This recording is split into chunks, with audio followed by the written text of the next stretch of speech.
Hey there, I'm going to get you started on making your loom for your sampler.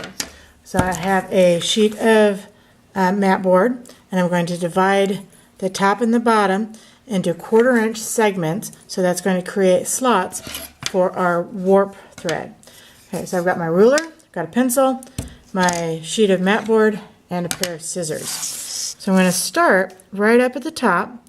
But instead of marking across, or actually I can mark across. So this particular one is 4 inches across. So I'm going to mark at 1/4 inch intervals. Okay. So 1 1/4, 1 1/2, 1 3/4, 2, 2 1/4, 2 1/2, 2 3/4, 3, and so on. So I've got 1/4 inch segments across there. Now I also need to mark 1/4 inch down. I'm going to mark that twice. Okay, because this is going to be my line across that I'm going to cut down to.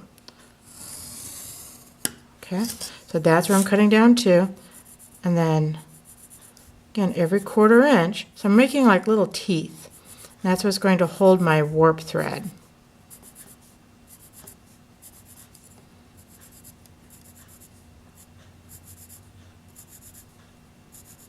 Now this has a black and a white side. Do this on the white side so you can see it easier. So this may be a little bit better to actually start with my line across first. You can decide which way works better for you this way. Again, measure at least twice. 3 times is actually better. Then once I've done that, I've got that line. 1, 2, 3, 4. So again, I'm dividing it into 1/4 of an inch.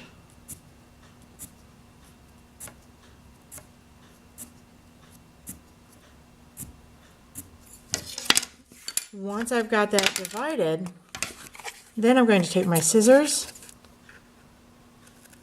I'm going to cut down to that line. Again, every 1/4 of an inch.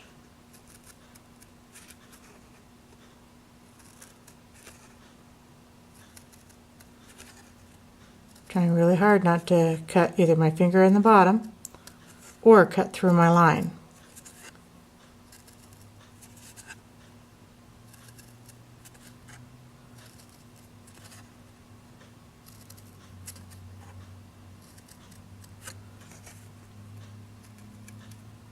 Then I have to do the same thing. So I made those teeth there. I'm going to do the same thing on the bottom.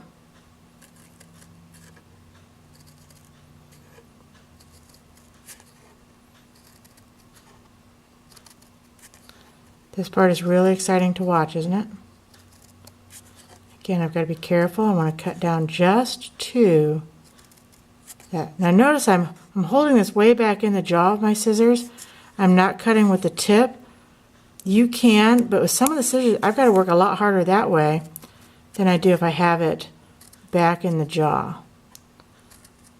And some scissors just don't cut that well from the very tip when you're cutting heavy things. Okay, and that's all you've got to do for making your loom.